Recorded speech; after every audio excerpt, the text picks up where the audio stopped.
नमस्कार बच्चों, आइए हम यूपी सुपर टेट मैथमेटिक्स के कंसेप्ट्स को आगे समझें। और आज हमने इस वीडियो में भिन्न पर आधारित 5 प्रश्न लिए हैं। इन 5 प्रश्नों को आप पढ़ लें। आरोही क्रम में व्यवस्थित करने पर कौन सी संख्या तृतीय स्थान पर होगी। ये संख्याएं हैं 1, 2, 3, 4, 5। इसको हमें आरोही क्रम में व्यवस्थित करना है और तीसरी संख्या कौन सी है पता लगाना है। प्रश्न 2 है, 18 सही 3/4 में कितने चतुर्थांश हैं। चतुर्थांश का मतलब है 1/4, तो इसमें 1/4 कितने हैं। प्रश्न 3 है, पानी की टंकी 11 मीटर लंबी, 10 मीटर चौड़ी और 9 मीटर ऊंची है। इसमें 6 मीटर की ऊंचाई तक पानी भरा गया है। टंकी का कितना भाग खाली है। किसी पिज्जा का 1/4 भाग रेनू ने खा लिया। शेष पिज्जा को 12 बच्चों में बराबर बांट दिया गया। इनमें से प्रत्येक बच्चे को पिज्जा कितना भाग मिला। प्रश्न 5 है, आखिरी प्रश्न है, 2/3 में कितने 1/6 हैं। तो देखिए हम प्रश्न 5 को पहले हल कर लेते हैं। ये ब्लैक बोर्ड पे लिखा हुआ है, इसलिए आप आसानी से इसको समझ जाएंगे। मान लीजिए 1/6 x है। तो अगर 1/6 x है तो इसका मतलब क्या हुआ कि 1/6 हम x बार लिखेंगे।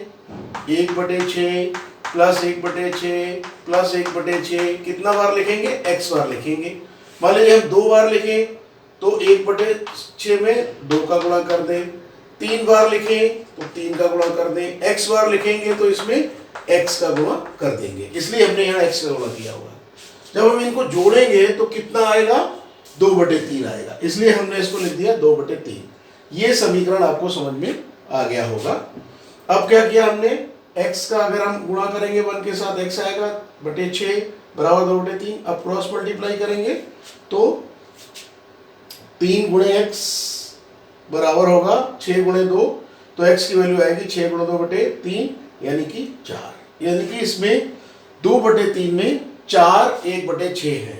इसको हम वेरीफाई कर लेते हैं 4 है कि नहीं है। कैसे, 1/6 प्लस 1/6 प्लस 1/6 प्लस 1/6 अगर करें तो कितना आएगा। देखिए एलसीएम 6 आएगा, यहाँ 1 फिर यहाँ 1 फिर यहाँ 1 फिर यहाँ 1, तो ये हो गया 4/6 और 2 से काटेंगे तो 2/3, यानी कि 4 ही होंगे। चारों को जब हमने जोड़ दिया तो 2/3 मिला।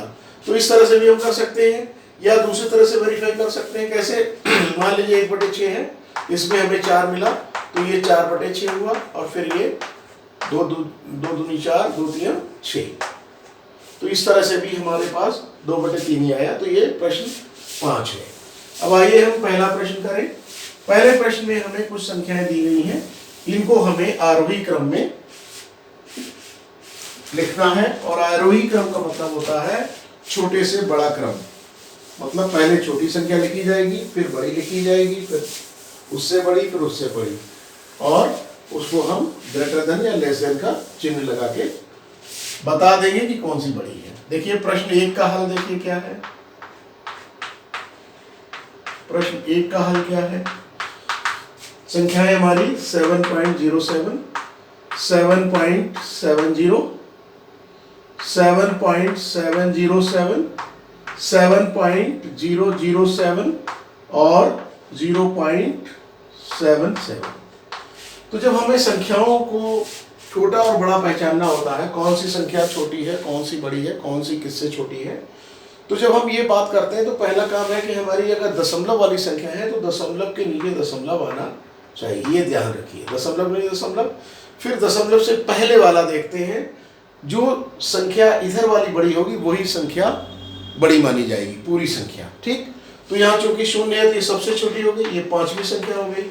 अब यहाँ 7 यहाँ 7 यहाँ 7, यहाँ से हमें ये नहीं पता चल सकता कि कौन सी छोटी है कौन सी बड़ी है, क्योंकि सभी बराबर अंक हैं।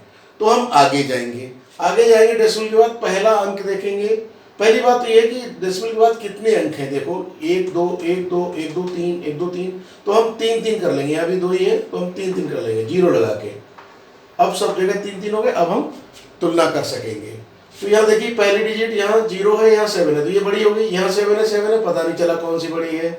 ये 0 ये छोटी हो गई, ठीक है, और ये पहले से छोटी है। तो आप देखिए 0 0 और इसको अगर कंपेयर करें तो 0 7, तो ये बड़ी है, ये चौथी हो जाएगी,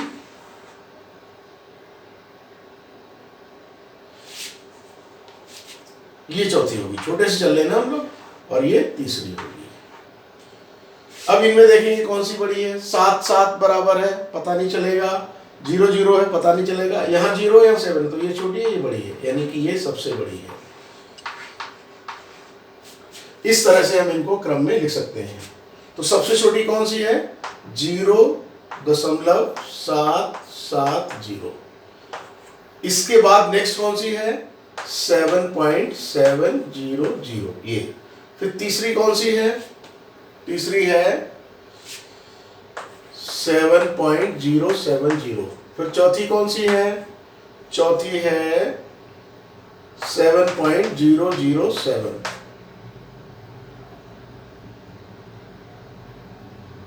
ठीक है? नहीं, हमें क्या ध्यान रखना है, देखिए गलत हो रहा है। गलत कैसे हो रहा है? हमें सबसे छोटी कौन सी है? ये है। ठीक है? इसके बाद छोटी कौन सी है? इसके बाद छोटी है ये। तो 0.770। इससे बड़ी कौन सी संख्या है ये देखना, ये है बड़ी, 7.007। अब इससे बड़ी कौन सी है देखिए जरा, इससे बड़ी है ये। तो इससे बड़ी है हमारी 7.070। फिर इससे बड़ी कौन सी है? इससे बड़ी है हमारी 7.700। और फिर इससे बड़ी कौन सी है? इससे बड़ी है 7.707। ये सबसे बड़ी है। ठीक है? तो हमें तीसरी निकालनी है, ये तीसरी है। ठीक। प्रश्न संख्या 2 का हल देखिए क्या है। 2 क्या है? 18 सही 3/4 में कितने चतुर्थांश हैं? माना कि x है, माना कि x चतुर्थांश है,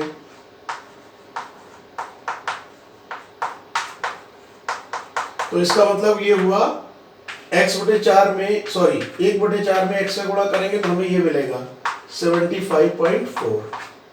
क्रॉस मल्टीप्लाई करेंगे तो क्या आएगा? x/4 is equal to 75/4। Cross multiply करेंगे तो क्या आएगा?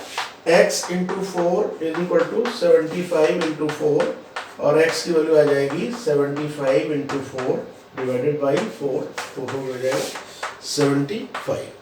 यानी कि उत्तर आपका कितना आया? 75 चतुर्थांश है, ये आपका उत्तर है।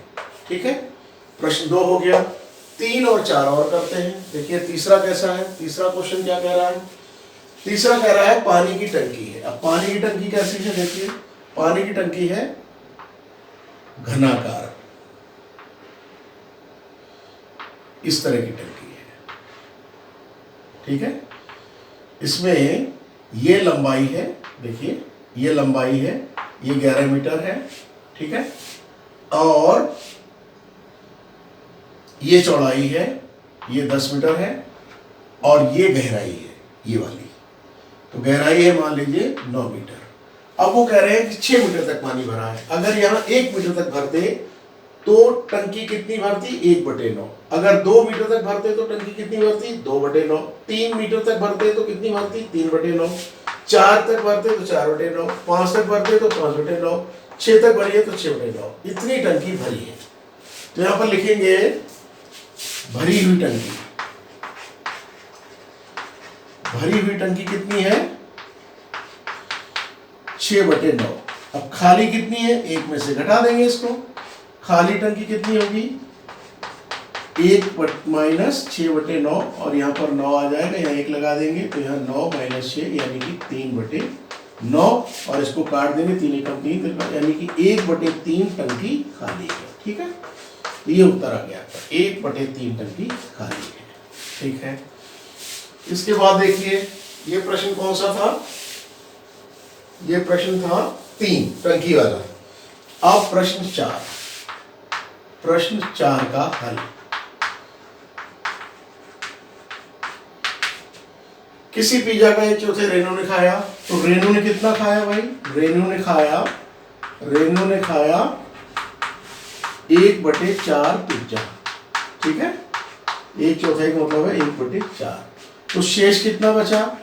शेष बचा 1/1 माइनस 1/4 यानी कि 4 और ये 4/1 यानी कि 3/4 पिज्जा बचा।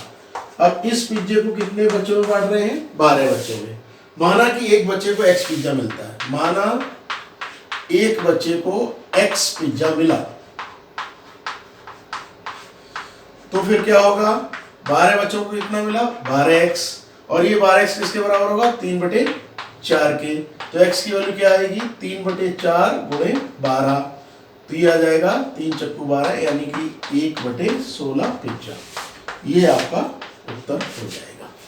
तो इसको आप नोट कर लीजिए और रिवाइज करिए। चैनल हमारा शाक्य एकेडमी, इसको आप सब्सक्राइब करिए, और चैनल अगर पसंद आ रहा है, आपको सॉल्यूशंस अच्छे लग रहे हैं तो लाइक कर दीजिए, शेयर कर दीजिए और बेल का बटन दबा दीजिए, जिससे कि आपको हर अपडेट समय से मिलता रहे। प्रैक्टिस करते रहिए। Thank you.